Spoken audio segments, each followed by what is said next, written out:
Okay बच्चों, मैंने आप लोगों को पीछे पीरियोडिक मोशन पढ़ाया, मैंने सिंपल हार्मोनिक मोशन पढ़ाया। वो पहले पढ़ने का मकसद ये था कि आप लोगों को बाद में वेव्स की मुख्तलिफ टर्मिनोलॉजी सही से एक्सप्लेन कर सकूँ, आपको सही से समझ आ सके।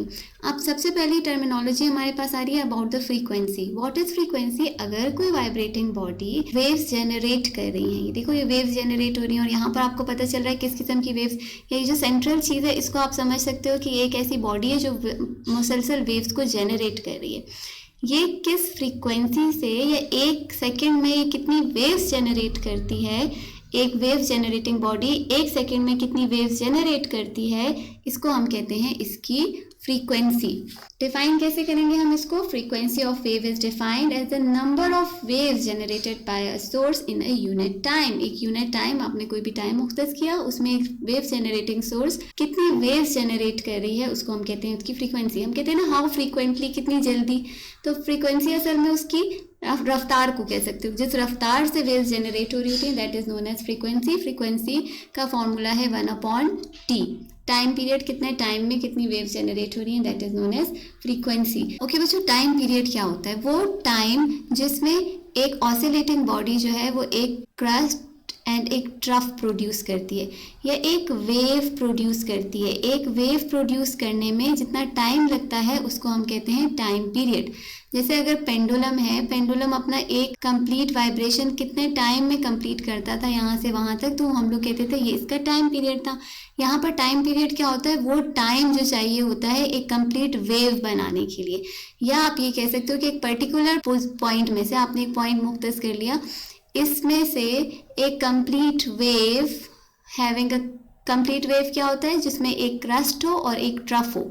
यहाँ से यहाँ तक का जो डिस्टेंस होता है ये एक पूरा वेव लेंथ होती है इसकी, एक कंप्लीट वेव कहते हैं हमें। ये क्रस्ट और ट्रफ मिलके एक कंप्लीट वेव बनाते हैं, ठीक। तो ये कंप्लीट वेव बनने में कितना टाइम लगा, या time required for the wave to travel a distance of one wave length, या वो टाइम जो वेव को चाहिए होता है एक वेव लेंथ का डिस्टेंस कवर करने के लिए, उसको हम कहते हैं टाइम पीरियड।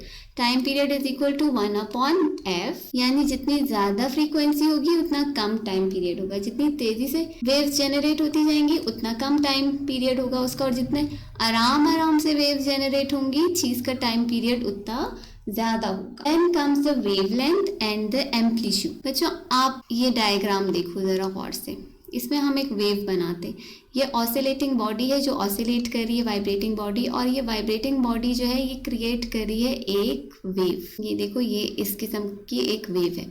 अब वेव लेंथ कौन सा डिस्टेंस होता है? एक क्रस्ट से लेकर एक ट्रफ तक का जो डिस्टेंस होता है, यहाँ से लेकर यहाँ तक का जो डिस्टेंस होगा, जिसमें एक क्रस्ट भी आ जाए और एक ट्रफ भी आ जाए, इसको हम कहते हैं वेवलेंथ। लैम्डा से इसको रिप्रेजेंट करते हैं। देन ये जो डिस्टेंस होता है यहाँ से लेकर यहाँ तक, यानी वेव की हाइट कितनी है, या उसके क्रस्ट की हाइट या उसके ट्रफ की हाइट, दोनों इक्वल होते हैं। तो जब आप हाइट को मेजर करते हो, ये वो मैक्सिमम डिस्टेंस है जो एक वेव एक साइड पे कर रही है, कवर करिए। जैसे पेंडुलम के केस में हमने कहा था मैक्सिमम डिस्टेंस जो अपने मीन पोजीशन, ये मीन पोजीशन है, इससे किसी भी साइड पे जो मैक्सिमम डिस्टेंस वेव कवर करती है वो क्या होता है? उसका एम्पलीट्यूड। सो मैक्सिमम डिस्टेंस जो ये कवर करिए वो है एम्पलीट्यूड। एम्पलीट्यूड को आप डिफाइन किस तरह से करोगे? It is the distance between the crest that is highest point of the wave pattern and normal undisturbed position. ये क्या होता है? ये वो डिस्टेंस होता है जो highest point of the crust और नॉर्मल अनडिस्टर्ब पोजीशन के बीच में जो डिस्टेंस होता है, जो मैक्सिमम डिस्टेंस होता है, उसको हम कहते हैं एम्पलीट्यूड ऑफ द वेव। या आप इसको कह सकते हो it is equal to the distance between the trough, the lowest point of the trough के लोएस्ट पॉइंट और अनडिस्टर्ब पॉइंट के बीच में जो डिस्टेंस होता है, जो हाईएस्ट डिस्टेंस होता है, जो लार्जेस्ट डिस्टेंस होता है, उसको हम कहते हैं amplitude of the wave. And now what is wave length? वो जो horizontal distance covered by the wave in one complete vibration, एक कंप्लीट वाइब्रेशन में जो हॉरिजॉन्टल डिस्टेंस वेव कवर करती है इस पॉइंट से यहाँ तक, जिसमें इसका एक क्रस्ट इन्वॉल्व हो और एक ट्रफ इन्वॉल्व हो, वो होता है लैम्डा।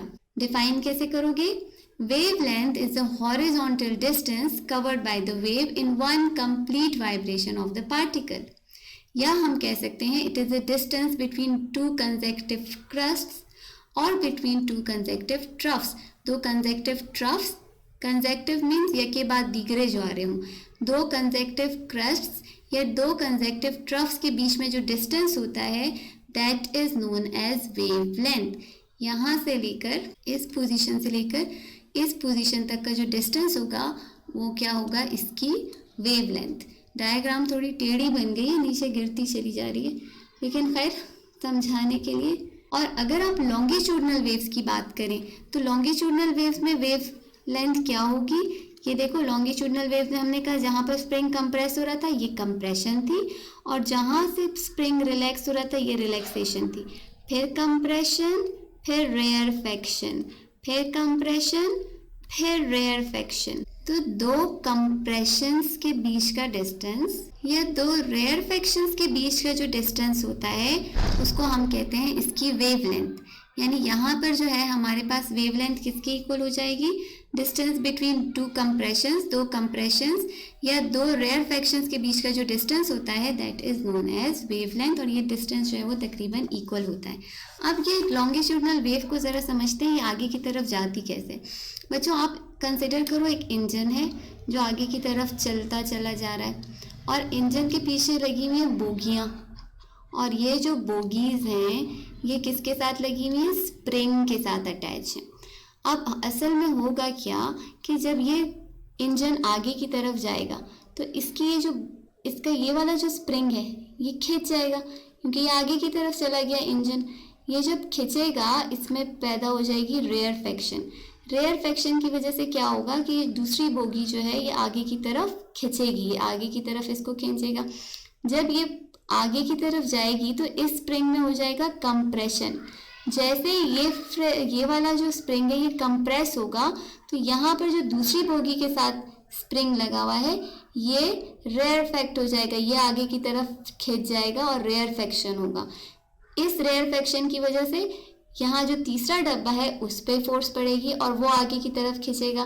तो ये कंप्रेशन रेयरफेक्शन की वजह से बोगियाँ आगे की तरफ खिंचती चली जाएंगी, और जिस तरफ फोर्स लग रही है ये इंजन जिस तरफ फोर्स लगा रहा है उसी तरफ ये बोगियाँ खिंचती भी आ रही है। यानी वेव की रेयरफेक्शन और कंप्रेशन, रेयरफेक्शन और कंप्रेशन उसी डायरेक्शन में जिस डायरेक्शन में फोर्स लग रही है।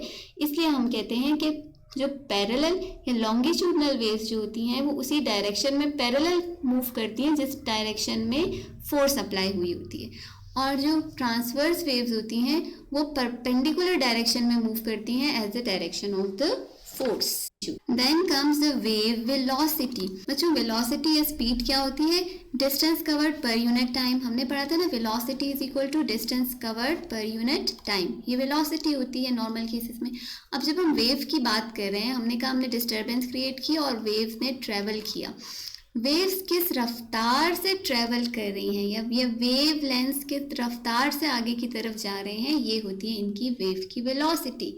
Speed of waves is the distance travelled by waves in a unit time. Distance जो वेव्स ने ट्रेवल किया एक यूनिट टाइम में वो होती है वेव्स की वेलोसिटी। इसको आप किस तरह से रिप्रेजेंट करोगे, आर्म velocity is equal to distance covered per unit time. Waves के सिलसिले में क्या होगा, waves is equal to wave length per unit time period, और यहाँ पर टाइम की जगह हम क्या यूज करेंगे, टाइम पीरियड।